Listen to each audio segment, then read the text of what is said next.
At first glance, it may sound out of place. Take a look closer in Crown Heights, Brooklyn, though, and it may not look so unusual. It is a community where Caribbean culture and Hasidic Jews mix. But what catches many off guard is the man who mixes reggae and religion. Obviously, the two pictures don't mix, like what you're hearing and what you're seeing don't go together. Meet Matisyahu Miller.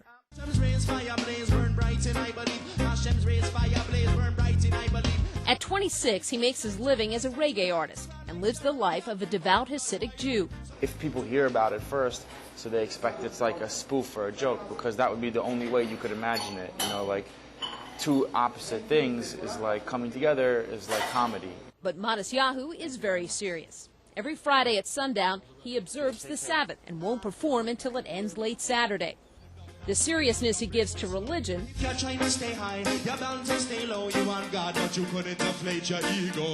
gives to reggae, normally associated with Rastafarians. And Matisyahu finds more similarities than differences.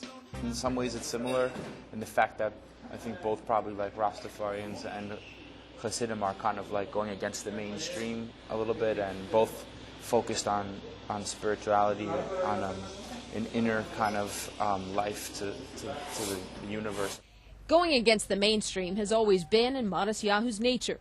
For most of his life, he was Matthew Miller and spent his teenage years growing up in a New York suburb and began his love affair with reggae music. From the time I was about 14, I started listening to Bob Marley. He dropped out of high school, followed the Grateful Dead, and lacked direction. He credits a trip to Israel with helping to change his life. By the time I was in my early 20s, so it made sense to me that, you know, there had to be like I had to take a certain step. That it was not just about listening to music and knowing that I'm Jewish. A boy who once rebelled against authority became Hasidic and dropped the name Matthew for its Hebrew version, Matisyahu. With songs like Father in the Forest and King Without a Crown, he blends spirituality with song.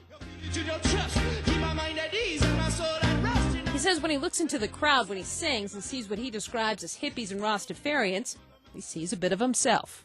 That's the world I came from, you know, and Judaism is much different. You have to reach people where they are.